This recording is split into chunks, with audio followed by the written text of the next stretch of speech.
Alzheimer's Association.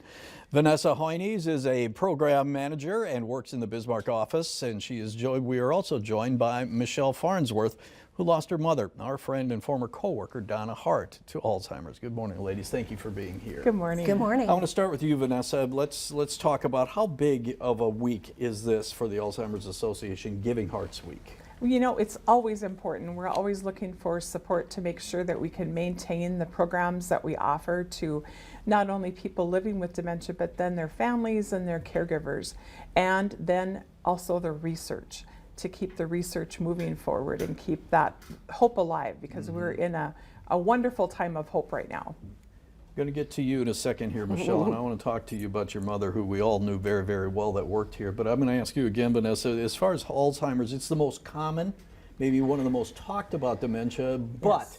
there are other avenues that it takes as well. Exactly. Yeah, we estimate about 14,000 people in North Dakota are living with Alzheimer's, and as you said, that is the predominant disease that causes dementia here in North Dakota. However, there are other diseases, and we do help people that are living with all of those, whether it's vascular dementia, frontotemporal, Lewy body dementia, Parkinson's dementia, all of those individuals. But they estimate like 60 to 80% of people living with dementia have Alzheimer's. Well, and you mentioned Parkinson's. That strikes home with me because that's what my father passed away from too, and it's a very sad thing to go through and watch it happen. All right, Michelle, we've got pictures of you and your mother here on our tabletop, and we worked with Donna Hart for years and years. Tell me the story and how you got involved in this. Well, It's a long story. It's in depth. and if you know me, everyone's like, oh no, she's going to keep talking, like her mom.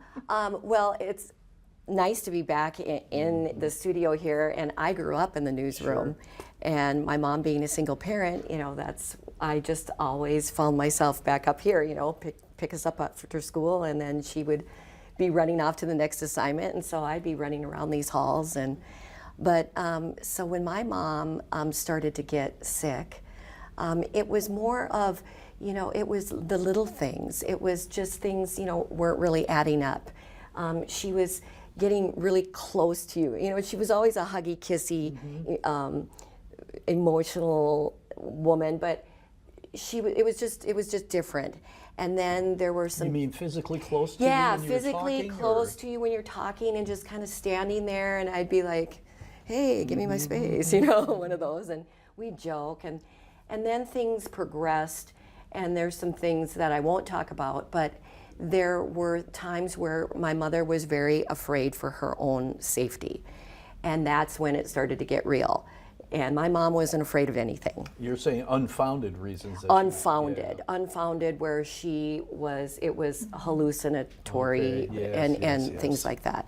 Yeah. So, and that was not my mother. My mother was not afraid of anything or anyone, and for her to be exhibiting these behaviors became very clear that, you know, something's not right.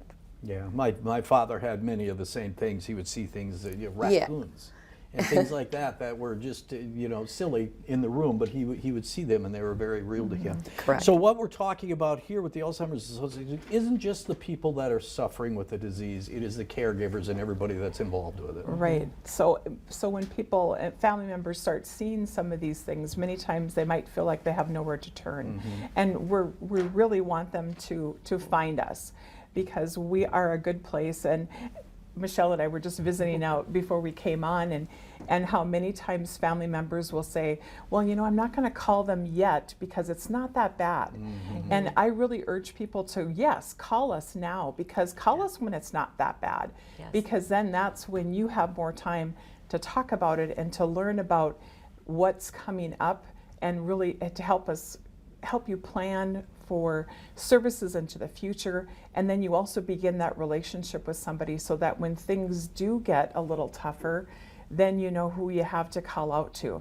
And you also maybe have an idea about what service would be out there for you, so that you don't have to wait till it's an emergency, or you feel like you're at the end of your rope. Right. Well, and back in the green room, we were discussing this, and it just immediately clicked that for me, I couldn't see the forest for the trees.